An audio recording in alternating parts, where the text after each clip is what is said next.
Ассалаумағалейкум. Opel Astra автокөлігіне иммобилайзер кілт жасайтын боламыз. Кілттің жағдайы қазір салонға барғасын көрсетем не болған. Дәл осындай көлік. Көліктің кілті осылай болып шашылып кеткен. Шашылған кезде мына микросхеманың барлығы уатылып сынып кеткен.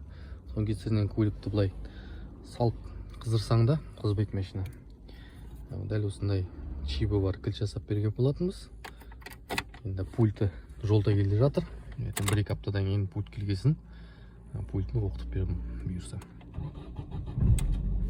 Көлік осылай міне от алды. Мына кілттер мусорға кетеді. Құлатып алған ғой. Құлатқасын микросхема шашылып пайдадан қалған. Ашпайды да, жаппайды да.